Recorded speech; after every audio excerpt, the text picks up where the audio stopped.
ایک اجنبی مرد ایک اجنبی عورت سے بات نہیں کر سکتے، لیکن وہ غیروں کا دیکھ کے ہمارے پاس بھی چل رہا ہے۔ یہ لڑکا لڑکی زندگی بھر رہنے والے ہیں، ان کو بات کرنے کا موقع دینا چاہیے، ان کو سمجھنے کا موقع دینا چاہیے۔ واہ بھائی واہ، ان کے درمیان رشتے طے ہوتے ہیں، یہ بات بڑی عام ہو چکی ہے۔ غیر مسلمین جیسے آمنے سامنے بیٹھ کے رشتے جن کے ہو رہے ہیں آپس میں چائے پیتے، گفتگو کرتے اور پرسنل جا کے بات کرتے، حرام ہے یہ اسلام میں۔ نماز پڑھنے والوں میں 60 سے 70% مصلی یہ غلطی کرتے ہیں اور ان کو معلوم ہی نہیں ہے، وہ نماز پڑھ رہے ہیں، چلے جا رہے ہیں اور سمجھ رہے ہیں میری نماز ہو گئی، اور انتہائی بڑی غلطی۔ آج کل یہ ہو رہا ہے کہ پیسے دے کر لوگ مکان رہن میں لے رہے ہیں اور خود اس میں رہ رہے ہیں، بلکہ اسی نیت سے لے رہے ہیں کہ کرایہ بچ جائے گا، ہمارے پیسے ہمارے کو واپس آ جاتے اور کرایہ بھی بچ جاتا۔ 8-10 سال کے بعد جب وہ پیسے واپس کریں گے تب ہم گھر واپس کر دیں گے۔ یہ کاروبار ہو رہے ہیں۔ دعوتوں میں ضرور شرکت کریے، سنت ہے، مگر ہر دعوت قبول کرنا بھی سنت نہیں ہے، ہر دعوت بھی قبول کرنا سنت نہیں ہے، اس کی پابندیاں ہیں۔ آج کل دعوتوں میں جھینگوں کا استعمال بہت زیادہ ہو رہا ہے۔ جو دعوت میں جائیے مچھلی کے ساتھ جھینگے، بڑے شوق سے لوگ کھا رہے ہیں، بڑے شوق سے لوگ کھلا رہے ہیں۔ جناب یہ جھینگا ہے کیا؟ پانی کا کیڑا۔ سلام کس کو کرنا نہیں معلوم، کس کو نہیں کرنا بھی نہیں معلوم۔ دیکھیے جو مسلمان نہیں ہے اس کو سلام نہیں کیا جاتا، اور جس کا عقیدہ صحیح نہیں ہے، بد عقیدہ گمراہ عقیدے والوں کو بھی سلام نہیں کرنا ہے۔ قرآن میں وضو اور غسل کے لیے دھونے کا حکم ہے، پوچھنے کا حکم نہیں ہے، اس لیے اس طریقے سے وضو نہیں ہوتا۔ اللہم صلی علی سیدنا محمد وعلی آلہ واصحابہ افضل صلواتک وعدد معلوماتک وبارک وسلم۔ محترم حاضرین، معزز سامعین، السلام علیکم ورحمۃ اللہ وبرکاتہ۔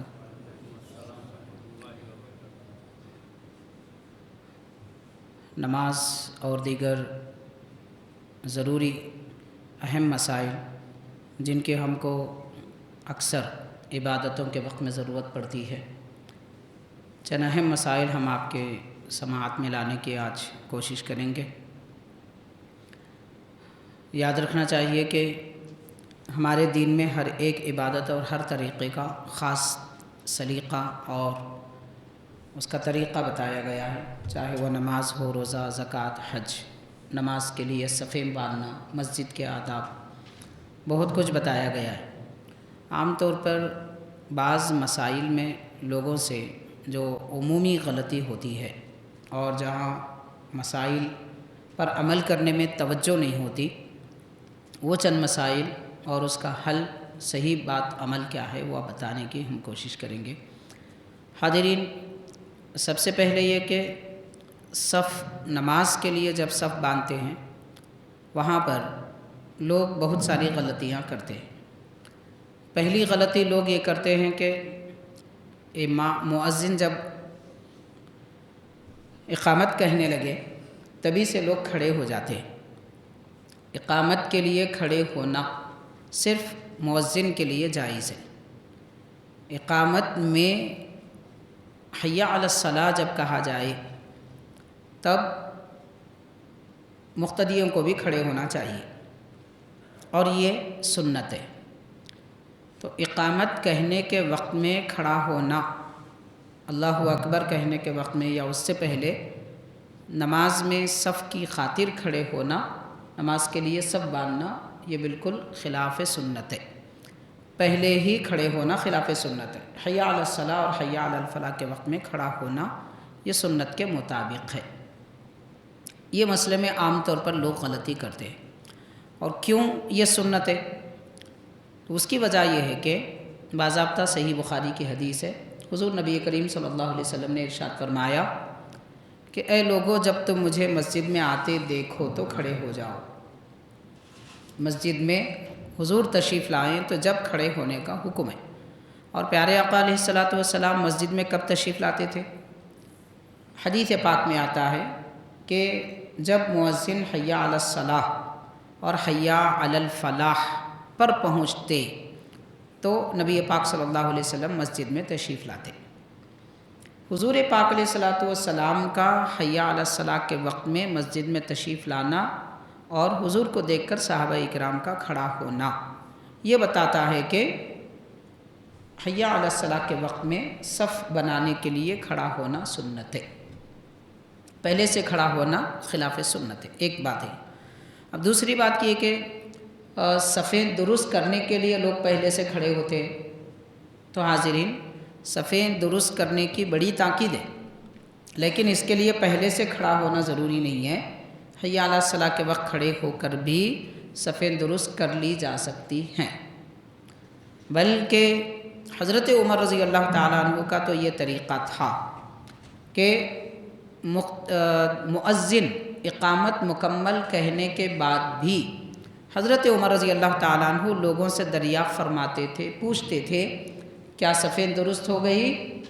تو جب اطلاع ملتی کہ صفیں مکمل درست ہو گئی تب آپ رکعت باندھتے تھے۔ تو اس سے یہ معلوم ہوتا ہے کہ اقامت ہونے کے بعد بھی صفیں درست کی جا سکتی ہیں، پہلے کر لینا بہتر ہے۔ اب سب سے اچھا طریقہ اور بہتر طریقہ یہ ہے کہ جب لوگ مسجد میں آئیں پہلے ہی سے صف بنا کر بیٹھ جائیں، بعد میں صفیں بنانے کی ضرورت نہ پڑے، پہلے سامنے کی صفوں کو پر کر لیا جائے، بعد میں پیچھے کی صفوں کو پر کر لیا جائے۔ یہ نظم و ضبط کے ساتھ اگر کام کیا جائے تو خلاف سنت سے بچیں گے، ورنہ جہاں جس کا دل چاہے وہ مسجد میں آئے اور بیٹھ جائے تو اقامت کے وقت کھڑے ہونا، جو پہلے سے کھڑا ہونا خلاف سنت ہے، اس پر عمل ہوگا جو درست نہیں ہے، اور حی علی الصلاۃ کے وقت کھڑا ہونا سنت ہے، اس پر عمل نہیں کر سکیں گے۔ بہرحال یہ صف بنانے میں اور نماز کے لیے کھڑے ہونے کا مسنون طریقہ ہے۔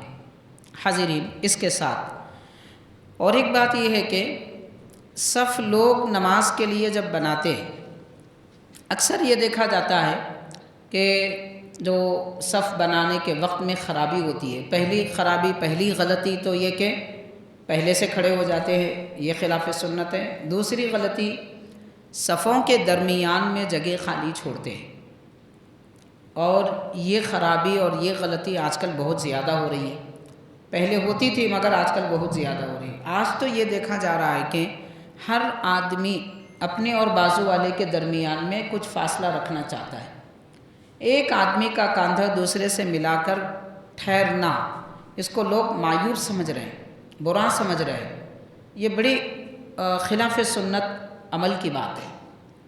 حضور اکرم صلی اللہ علیہ وسلم نے ارشاد فرمایا کہ اے لوگو تم اپنی صفیں اس طرح بناؤ جیسے کہ دیوار مضبوط ہوتی ہے، صفیں ویسی مضبوط بناؤ۔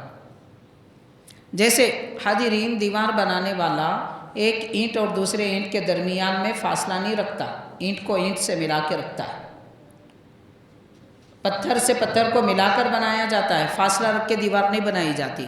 اگر اینٹ اور پتھر کے درمیان فاصلہ رکھا جائے تو دیوار کمزور ہو جائے گی، ایسے ہی صفوں میں فاصلہ رکھ دیا جائے تو انسان مسلمان بھی کمزور ہوگا، ان کی صفیں بھی کمزور ہو جائیں گی۔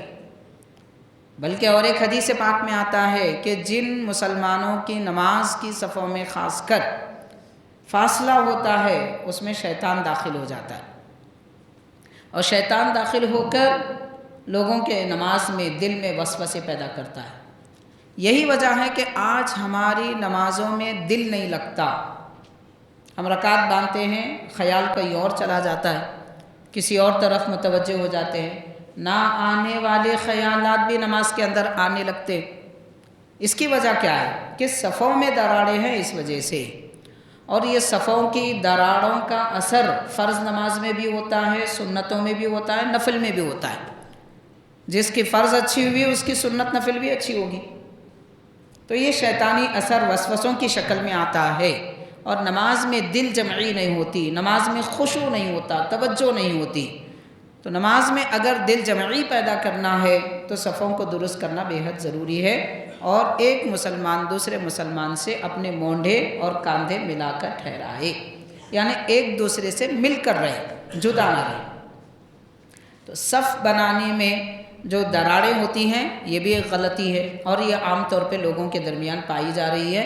ہر ایک نماز پڑھنے والے اور مصلی کی ذمہ داری ہے جب وہ جماعت کے لیے کھڑا ہو جائے تو اپنے بازو والے کو اپنی جانب کھینچے، اس سے کہے کہ آپ ادھر ہٹ جائیے، اپنی طرف کھینچے، اور کوشش یہ کرنا چاہیے کہ آدمی اپنے صف امام کے قریب والے صف کی طرف آ جائے، ادھر والوں سے ملنے کی کوشش نہیں کرنا، ادھر والوں سے ملنے کی کوشش کرنا۔ جیسے امام کے پیچھے ہم کھڑے ہوئے ہیں تو اس صف کے اس طرف والوں کا کام ہے ادھر آ جائیں، اس طرف والوں کا کام ہے ادھر آ جائیں۔ یہ بھی ہوتا ہے اکثر کہ لوگ ادھر ہٹ جاتے ہیں اور پیچھے والوں کو سامنے بلاتے ہیں، یہ بھی ایک عقل میں آنے والی بات نہیں ہے۔ کوشش یہ کریں کہ خود سیدھی طرف آ جائے، بازو کی صف دوسرے پورے کر لیں گے۔ تو بہرحال صفوں کو مضبوط بنانے کی ضرورت ہے۔ اور ایک حدیث پاک میں آتا ہے کہ اگر تمہاری صفیں ٹیڑھی ہوں اور صفوں میں دراڑیں ہوں، لوگ آگے پیچھے ہوں صفوں میں، حضور پاک صلی اللہ علیہ وسلم نے ارشاد فرمایا اللہ تبارک و تعالیٰ تمہارے دلوں کو ٹیڑھا کر دے گا۔ صفیں صحیح نہیں رہیں گی تو دل ٹیڑھے ہو جائیں گے۔ بعض جگہ تو آتا ہے کہ اللہ تبارک و تعالیٰ تمہارے چہروں کو بھی بدل دے گا اگر تم صفیں درست نہ کریں گے۔ تو اب غور کر لیجئے کہ کتنے سخت وعید اس میں بیان کی گئی ہے۔ صف درست نہ کرنے پر چہرے بھی بدل سکتے ہیں۔ تو یہ اہم بات ہے، اہم سنت ہے، اس پر عمل کرنے کی ہم کو ضرورت ہے۔ اور حاضرین کرام، تیسری غلطی جو صفوں کے متعلق لوگ کرتے ہیں وہ یہ ہے کہ اکثر یہ ہوتا ہے لوگ اپنے ساتھ مسجد میں اپنے بچوں کو لا لیتے ہیں۔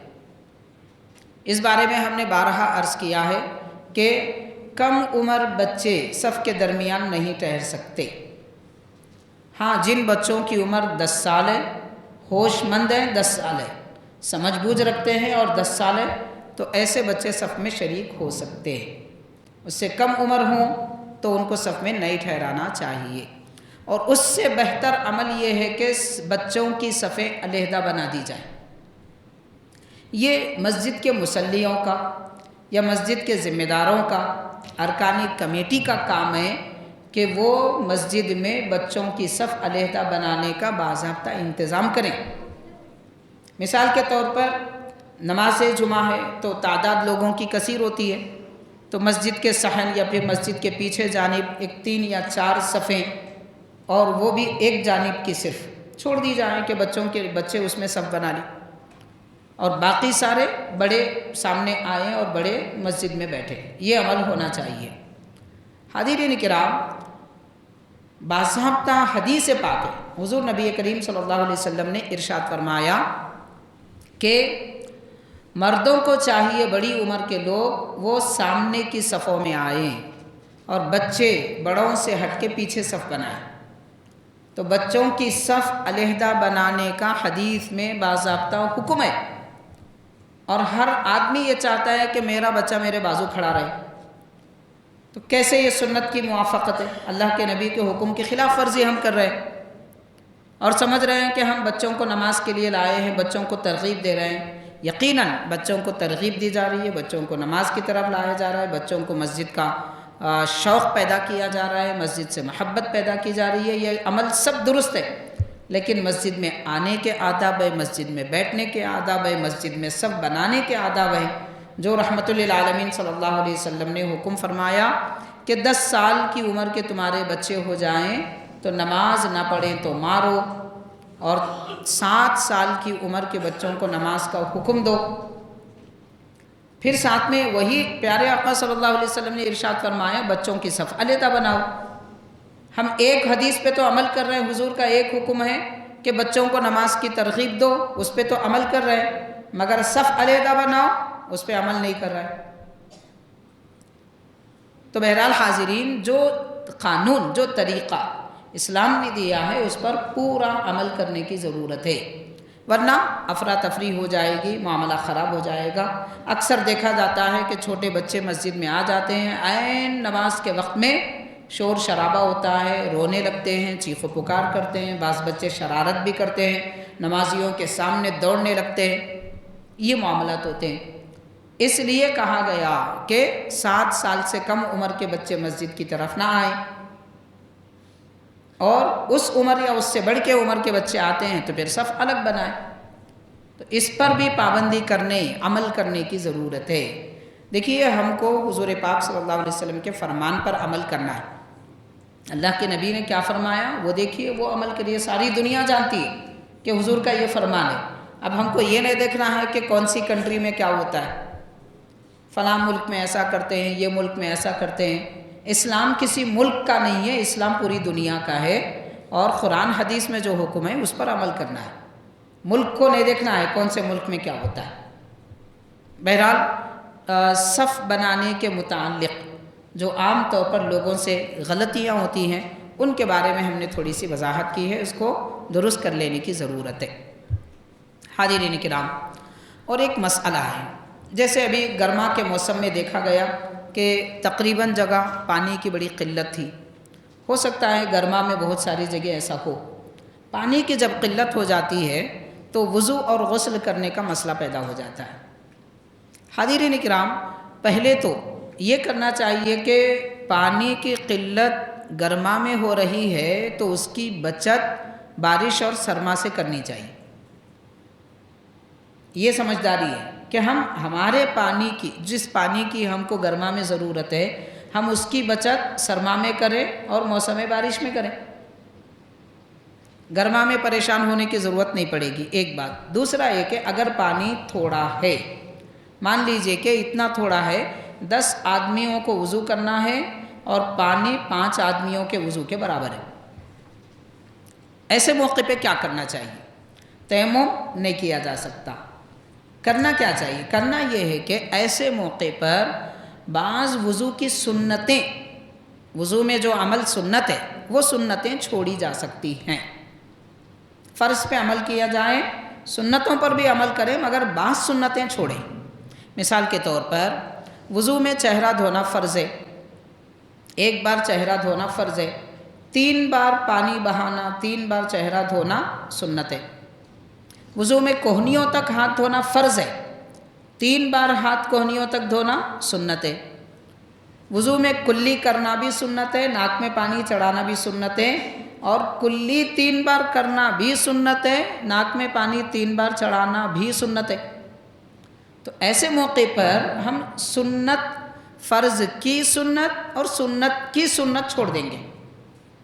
مثال کے طور پر چہرہ دھونا فرض ہے، اس کی سنت 3 بار دھونا ہے، تو 1 یا 2 مرتبہ چہرہ دھو لیں گے، 1 پانی سے یا 2 پانی سے، 2 مرتبہ یا 1 بار ہاتھ میں پانی لے کر پورے چہرے پر پانی بہا لیں گے۔ اس میں لحاظ یہ رکھنا ہے کہ پیشانی کے ابتدائی بال اور یہ کنارہ، پھر یہ کان کا اس طرف کا حصہ اور کان کے نیچے کا یہ ہڈی والا حصہ، اگر داڑھی کوئی کاٹتا ہے تو تھوڑی کے نیچے تک یہ سارا حصہ، پلکوں کے یہ جانب اور یہ جانب، ایک ہی مرتبہ میں سارا دھو لینا چاہیے۔ چہرے پر 1 بار پانی بہانے کے بعد اگر ہاتھوں میں پانی ہے تو وہ ان حصوں کو پوچھا بھی جا سکتا ہے، جہاں تک پانی نہیں پہنچا وہاں پوچھا جا سکتا ہے۔ پانی اگر کم ہے تو سنت چھوڑ دیں، تاکہ 5 کی جگہ 10 لوگ وضو کر سکیں، پانی کی بچت ہو۔ تو ایک مسئلہ ہے وضو میں، اعضائے وضو 3 مرتبہ دھونا سنت ہے، تو 3 بار کی سنت چھوڑ کر 2 یا 1 بار دھو لے۔ کلی 1 مرتبہ کر لے، ناک میں پانی 1 بار چڑھا لے، 3 بار نہ کریں، اس طرح پانی کی بچت ہو جائے گی۔ سر کا مسح تو پورا کرنا ہے، پاؤں ٹخنوں تک دھونا ہے، اس طرح وضو ہو جائے گا۔ تو پانی کم ہو تو وضو کرنے کا یہ ایک طریقہ ہے، اس پر بھی عمل کیا جا سکتا ہے۔ لیکن اس کے برخلاف بعض ایسے ناسمجھ لوگ سوشل میڈیا پہ ویڈیو بنا کے ڈالتے ہیں کہ ایک صاحب نے ہم کو بتایا تھا 1 گلاس پانی میں ایک آدمی وضو کر رہا ہے۔ جناب یہ تو ممکن ہی نہیں ہے، 1 گلاس پانی میں کوئی وضو کیسے کر سکتا ہے؟ وہ صاحب کیا کر رہے ہیں، تھوڑا پانی لے کے چہرہ پوچھ رہے ہیں، ہاتھ پوچھ رہے ہیں۔ ہم کو وضو میں چہرہ ہاتھ پوچھنے کا حکم نہیں ہے، دھونے کا حکم ہے۔ قرآن مجید کیا فرمایا؟ فغسلو، قرآن کا حکم ہے دھو۔ دھونا کس کو کہتے ہیں؟ اس طرح پانی بہانا کہ کم از کم 3 زیادہ سے زیادہ اور زیادہ قطرے دھونے کے بعد بہنے لگے، اس کو دھونا بولتے ہیں۔ عربی میں قرآن کا حکم ہے دھو، تو دھونا اس کو کہتے ہیں۔ اب باقی ہاتھ میں لے کے چہرہ اس ہاتھ پہ ملا جا رہا ہے، چہرے پہ پوچھا جا رہا ہے، تو اس کو ومسحو کہا گیا، مسح کرو۔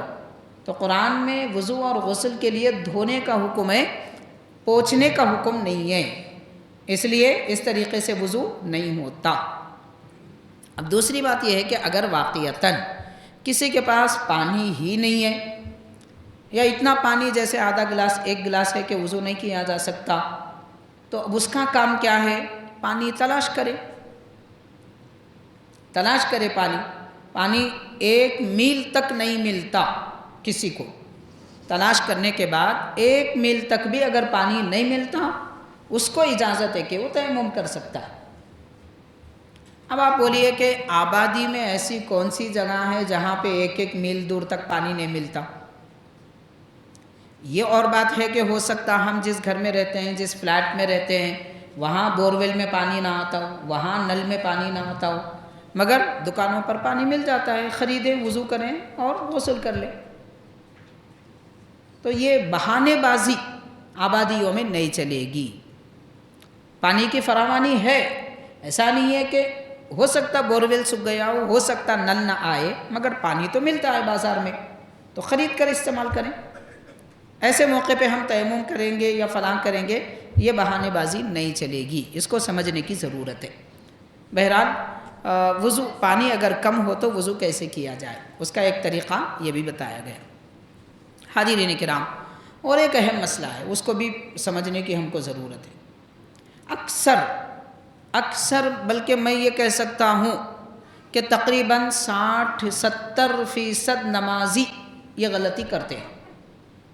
آپ کو یقین نہیں آتا تو کبھی آپ کسی مسجد میں نماز پڑھ لیجئے، بعد میں دوسری مسجد میں آ کے دیکھیے جہاں پہ نماز ہو رہی ہے، نماز پڑھنے والوں میں 60 سے 70% مصلی یہ غلطی کرتے ہیں، اور ان کو معلوم ہی نہیں ہے، وہ نماز پڑھ رہے ہیں، چلے جا رہے ہیں اور سمجھ رہے ہیں میری نماز ہو گئی۔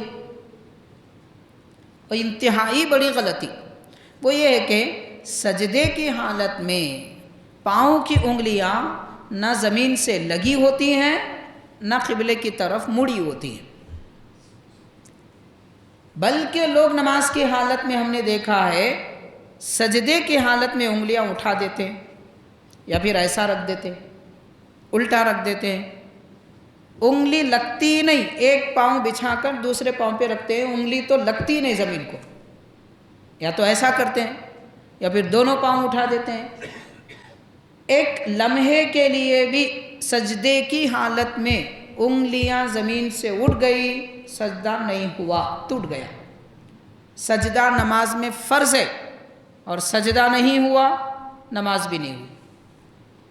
ہم سمجھ رہے ہیں ہم نماز پڑھ لی، اور یہ غلطی 60 سے 70% مصلی کرتے ہیں۔ بعض تو ایسے ان کو معلوم ہے مسئلہ مگر عمل نہیں کرتے، ان کی توجہ نہیں ہوتی اس طرف۔ مسئلہ معلوم ہے کہ سجدے میں انگلیاں زمین کو لگانا ضروری ہے، بلکہ قبلے کی طرف موڑنا سنت ہے، ساری انگلیاں قبلے کی طرف موڑی جائیں، پوری نہ موڑے تو کم از کم آدھی یا پون تو موڑنا چاہیے، یہ سنت ہے۔ یہ جانتے ہوئے بھی لوگ اس کی طرف توجہ نہیں کرتے، یہ بھی نماز میں ہونے والی ایک بڑی غلطی ہے۔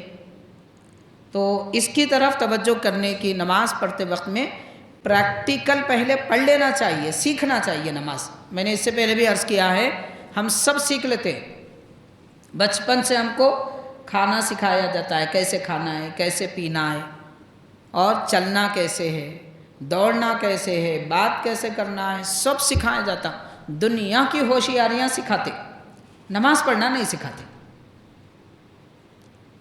بس جب کسی آدمی کو شوق ہونے لگتا ہے نماز پڑھنا چاہیے تو آ جاتے، جماعت میں شامل ہو گئے، نماز پڑھ لیے، چلے گئے۔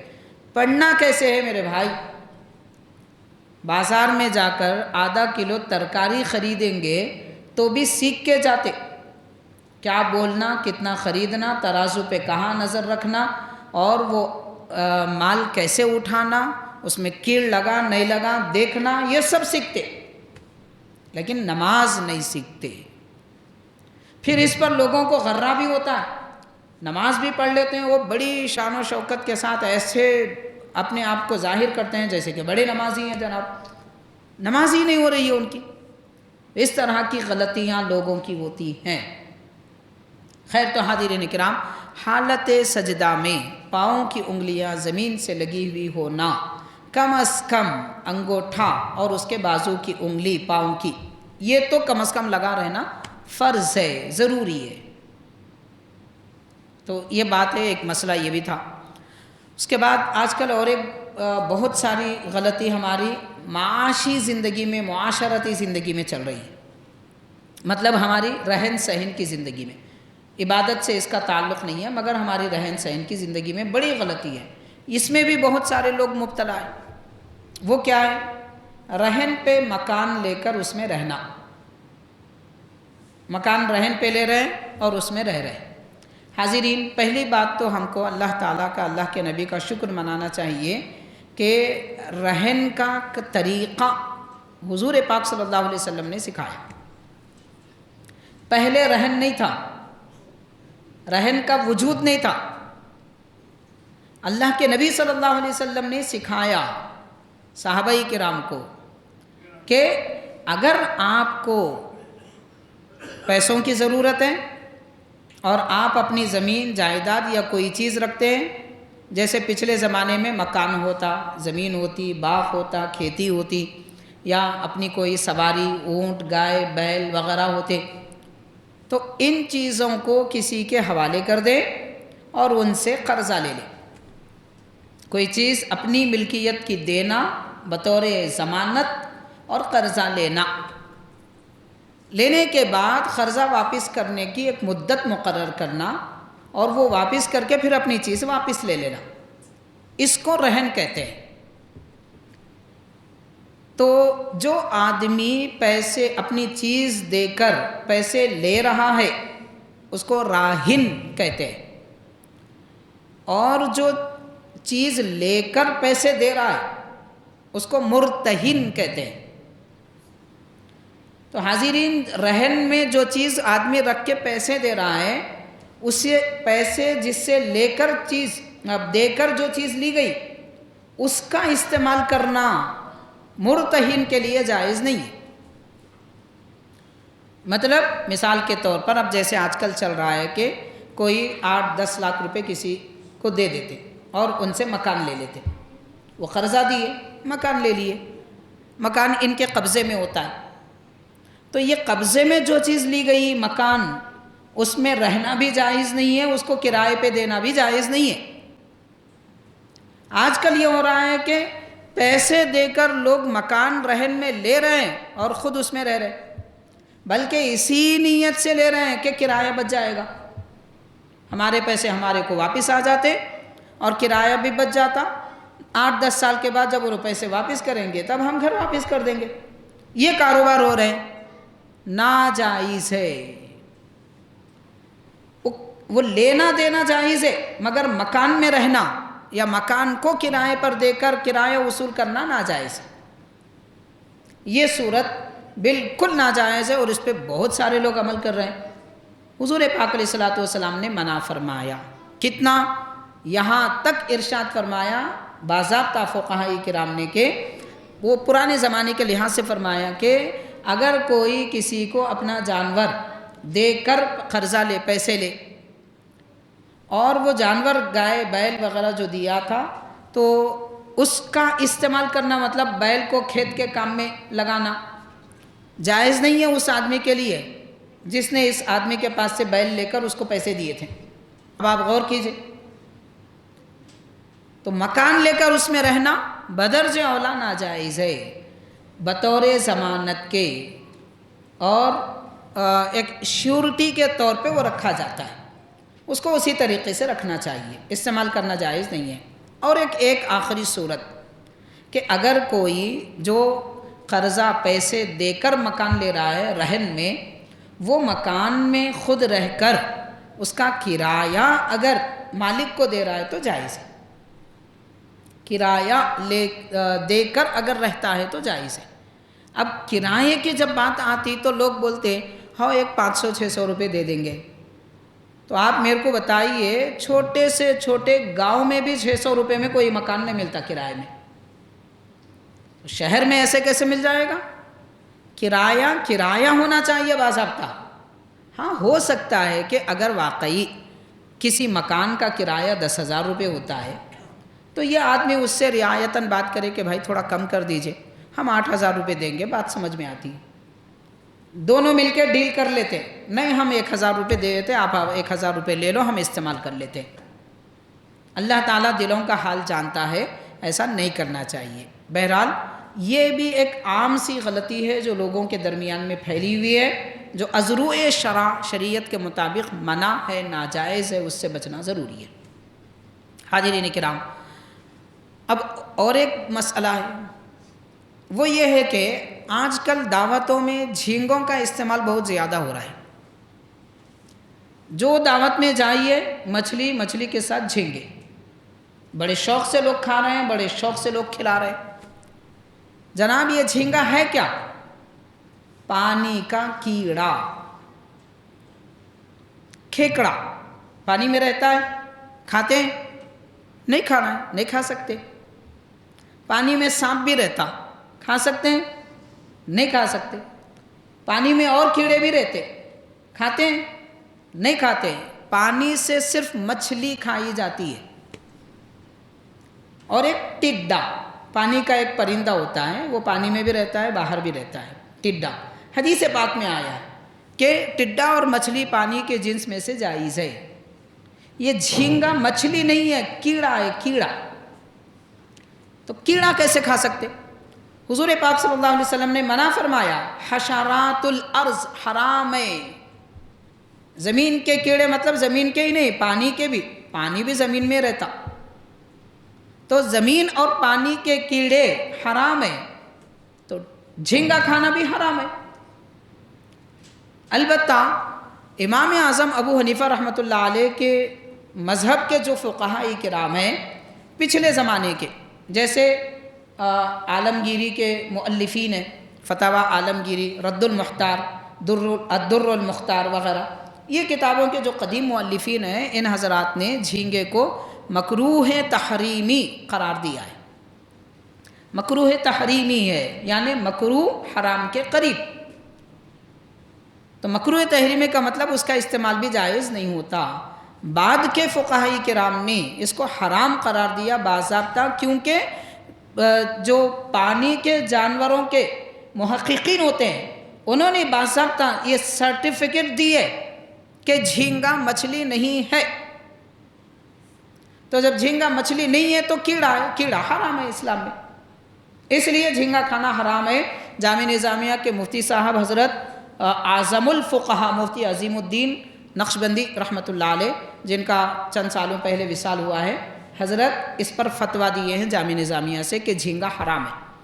اس سے پہلے مکروہ تحریمی قرار دیا گیا تھا۔ بہر صورت اس سے بچنا ضروری ہے، لیکن لوگ ہیں کہ دعوتوں میں رکھتے بھی ہیں، کھا بھی رہے ہیں، یہ بڑے افسوس کی بات ہے، بڑے افسوس کی بات ہے۔ حاضرین کرام، غور کیجئے آپ، جو چیز ناجائز ہے آدمی اگر وہ کھائے گا تو صفت بھی اسی کی پیدا ہوگی، انسان کے اندر عادتیں بھی ویسی آئیں گی۔ تو کیڑوں کی جو عادتیں ہوتی ہیں، کاٹنا، خون چوسنا، وہ عادت انسانوں میں آ رہی ہے۔ جب دل بولا تب کسی کو زبان سے کاٹتے ہیں، کسی کو دانت سے کاٹتے ہیں، کسی کی جیب کاٹ دیتے ہیں، کسی کا خون چوستے ہیں۔ تو یہ جو کھائیں گے اس کی عادت انسان کے اندر آ جاتی، اس لیے حلال پاک چیزیں کھانی چاہیے۔ اب یہ جو مفتی صاحب نے فتویٰ دیا ہے، حضرت مفتی عظیم الدین رحمۃ اللہ علیہ، آپ کا یہ معمول تھا جب دعوت میں شرکت کرتے، ویسے وہ بہت کم جاتے تھے دعوتوں میں، پھر بھی دعوت میں شرکت کرتے اور ان کے سامنے دستر پر اگر مچھلی لائی جاتی شادی ولیمہ وغیرہ کی دعوتوں میں، تو آپ پوچھتے جھینگا بھی ہے؟ تو دعوت دینے والا مہمان میزبان بڑا خوش ہو جاتا کہ حضرت پوچھ رہے، تو وہ کہتا کہ ہاں حضرت جھینگا بھی ہے۔ تو آپ فرماتے یہ مچھلی اٹھا لو یہاں سے، یہاں نہیں رکھنا دفتر پہ۔ وہ پوچھتا حضرت یہ تو مچھلی ہے. تو فرمایا کہ تمہارا باورچی جس تیل میں جھینگا تلا اسی تیل میں مچھلی بھی تلا، تو جھینگے کے تیل میں تلی ہوئی مچھلی میرے سامنے رکھتے. اب دیکھو آپ احتیاط کتنی ہے. اسلام میں ایسی احتیاط ہے اور علماء اتنے محتاط ہوتے ہیں. عوام الناس بھی پچھلے زمانے میں ایسی محتاط ہوتی تھی. امام اعظم ابو حنیفہ رحمۃ اللہ علیہ کسی جنازے میں تشریف لے جا رہے تھے. دھوپ، سخت دھوپ تھی. گھروں کے سائے میں سے گزر رہے تھے آپ کے شاگردوں کے ساتھ. ایک بڑا گھر آیا تو آپ اس کے سائے سے ہٹ کر دھوپ میں سے گزرے. گھر کی چھاؤں ختم ہو گئی تو دوسرے گھر کے چھاؤں سے گزرنے لگے. تو وہ آپ کے شاگردوں نے پوچھا حضرت آپ اس گھر کا سایہ کیوں نہیں لیے؟ تو فرمایا کہ اس آدمی نے مجھ سے قرضہ لیا ہے. وہ مالک مکان جس گھر کا سایہ میں نے چھوڑ دیا اس نے مجھ سے قرضہ لیا ہے. قرضے پہ کوئی زیادتی لی جائے تو سود ہوتا ہے. مجھے ڈر ہوا کہ کہیں اس کا سایہ اگر میں لوں گا قیامت کے دن اللہ تعالیٰ یہ نہ فرمائے کہ آپ نے سود کھایا، اس لیے میں نے اس کے گھر کا سایہ چھوڑ دیا. یہ احتیاط ہے جناب. اسلام ایسی احتیاط سکھاتا ہے. آج حرام پہ حرام کرتے ہیں مگر ٹس سے مس نہیں ہوتے. یہ بڑے افسوس کی بات ہے ہمارے لیے. حرام کو حرام نہیں سمجھا جا رہا، مکروہ کو مکروہ نہیں سمجھا جا رہا، بلکہ کوئی احتیاط کے ساتھ عمل کرتا ہے تو لوگ اس کو تو چڑھاتے ہیں. بہت بڑے متقی پرہیزگار ولی آ گئے دیکھو، ایسے تانے دیتے ہیں معاذ اللہ. ایسے لوگوں جو پرہیزگار ہیں ان کو تو اپنے سر پہ بٹھانا چاہیے، عزت و تکریم کرنی چاہیے. نہیں، آج تانے دیتے لوگ. افسوس کی بات ہے. معاشرہ کتنا خراب ہوتا جا رہا ہے آپ دیکھیے. خیر، تو بہرحال دعوتوں میں ضرور شرکت کریے، سنت ہے، مگر ہر دعوت قبول کرنا بھی سنت نہیں ہے. ہر دعوت بھی قبول کرنا سنت نہیں ہے، اس کی پابندیاں ہیں. تو خیر کریے، مگر احتیاط بھی کرنا چاہیے کہ کیا کھلایا جا رہا ہے، کیا رکھا جا رہا ہے، کمائی کہاں کی ہے، حلال کی ہے، حرام کی ہے، مکروہ ہے، کہاں سے لایا گیا. ان سب چیزوں پر بھی توجہ کرنے کی ضرورت ہے. بہرحال یہ بھی ایک مسئلہ تھا جو آج کل ہمارے معاشرے میں ایک عام سی وبا بن گیا ہے. اس سے بھی پرہیز کرنا چاہیے. حاضرین، اور ایک بڑا مسئلہ ہے، وہ ہے آمین آہستہ کہنے کے بارے میں. الحمدللہ ہر جمعہ میں اعلان کر دیا جاتا کہ آمین آہستہ کہیے، نماز میں آمین آہستہ کیے، مگر لوگ ہیں کہ عادت سے مجبور ہیں. چیخنے سکھائیں آپ کو آمین بلند آواز سے کرنا. امام شافعی رحمۃ اللہ علیہ کا حکم ہے تو شافعیوں کے لیے جائز ہے. جو لوگ امام اعظم ابو حنیفہ رحمۃ اللہ علیہ کے مسلک پر عمل کرتے ہوئے حدیث پر عمل کرتے ہیں، پیارے آقا صلی اللہ علیہ وسلم کے بارے میں ترمذی شریف میں آیا ہے، صحابہ کرام فرماتے ہیں حضور پاک علیہ الصلوۃ والسلام جب ولضالین فرماتے تو آمین فرماتے آہستہ، اخفا بہا صوتہ. باضابطہ کلمات ہیں، حضور آمین فرماتے مگر آہستہ، اپنی آواز کم کر دیتے، خفی کر دیتے. تو آمین تو آہستہ کہنے کا حکم ہے، اللہ کے نبی کا حکم ہے، لیکن اس کے برخلاف ہم چیخ کے کہتے ہیں. ایسا سمجھ رہے ہیں لوگ کہ جتنا زیادہ چیخے اتنا بڑا ثواب ہے. ایسی کوئی بات نہیں ہے. تو احتیاط کرنا چاہیے. آمین نماز کی حالت میں بھی آہستہ کہنا، اور خطبے کے وقت میں خطیب صاحب دعا کریں تو اس وقت بھی آمین نہیں کہنا ہے. آمین کہنا ہی نہیں ہے، نہ زبان سے نہ آہستہ. ہاں دل میں چاہے تو کہہ سکتے. دعا جب کی جاتی ہے خطبے میں تب تو بلند آواز سے کہنا درست نہیں ہے. اور خطبے میں جب درود شریف کی آیت پڑھی جاتی ہے تب درود بھی آہستہ پڑھنا. اگر چاہتے ہیں تو درود آہستہ پڑھیں. آہستہ مطلب ایسا کہ سنائی نہ دے، یا پھر دل میں پڑھ لیں، یا نہ بھی پڑھیں تو کوئی خطا نہیں خطبے کے وقت میں. باقی اوقات میں آپ بلند آواز سے بھی پڑھ سکتے ہیں، آہستہ بھی پڑھ سکتے ہیں، اس میں کوئی حرج نہیں ہے. اور حاضرین کرام، خطبے کے وقت اور ایک اہم ترین مسئلہ، اس میں بھی بہت سارے لوگ مبتلا ہیں. جب ہمارے آقا حبیب کریم صلی اللہ علیہ وسلم کا نام مبارک خطبے میں آتا ہے تو لوگ انگوٹھے چومتے ہیں. سنت ہے، حضرت صدیق اکبر رضی اللہ تعالیٰ عنہ کی سنت ہے انگوٹھے چومنا، حضور کا نام سن کر چومنا. حضرت آدم علیہ السلام کی بھی سنت ہے.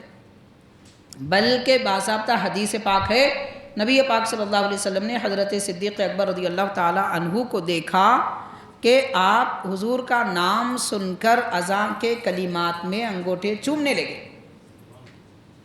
سرکار نے فرمایا کہ ابو بکر کیوں ایسا کرتے ہو؟ عرض کیا حضور آپ کا نام ہے، محبت سے چومتا ہوں۔ تو ارشاد فرمایا جو میرے اس پیارے کے جیسا عمل کرے گا اسے میں اپنے پیچھے جنت میں لے جاؤں گا۔ حدیث پاک ہے، باضابطہ چومنا سنت ہے، اللہ کے نبی کی محبت کی علامت ہے، مستحب ہے، لیکن خطبے میں سرکار دو عالم صلی اللہ علیہ وسلم کا نام مبارک آ جائے تو چومنا نہیں چاہیے، وہاں پہ چومنا درست نہیں۔ خطبے کے وقت خاموش رہنے کا حکم ہے، جیسے ہم نماز میں نہیں چومتے، نماز میں بھی تو قرآن پاک میں سرکار کا نام سنتے ہیں، وہاں بڑی آواز سے درود پڑھتے، نماز میں نہیں پڑھتے، یا پھر نام سرکار کا سنے تو چومتے، نماز کی حالت میں نہیں چومتے۔ خطبے میں بھی ویسے ہی نہ بلند آواز سے درود پڑھنا ہے، نہ ہی چومنا ہے، نہ آمین بلند آواز سے کہنا ہے۔ بہرحال یہ بھی ایک اہم مسئلہ ہے جس میں اکثر لوگ مبتلا ہوتے ہیں۔ حاضرین کرام، اور ایک مسئلہ جو فتاوی نظامیہ، جامع نظامیہ کی سب سے پہلی لکھی گئی فتاوی کی کتاب، حضرت مفتی اعظم مفتی محمد رکن الدین رحمۃ اللہ علیہ، جو بانی جامع نظامیہ شیخ الاسلام رحمۃ اللہ علیہ کے شاگرد ہیں اور آپ کے مرید ہیں، آپ کے خلیفہ ہیں، ان کی لکھی ہوئی بڑی مشہور کتاب ہے فتاوی نظامیہ۔ اس میں ایک مسئلہ بتایا جا رہا ہے کہ لکھا جا رہا ہے، سوال یہ ہے کہ علماء دین اس مسئلے میں کیا فرماتے ہیں؟ اگر کسی مسلمان کو کبھی کسی مشرک یا نام کرنے کی ضرورت پڑ جائے تو کیا ایسا کرنا جائز ہے؟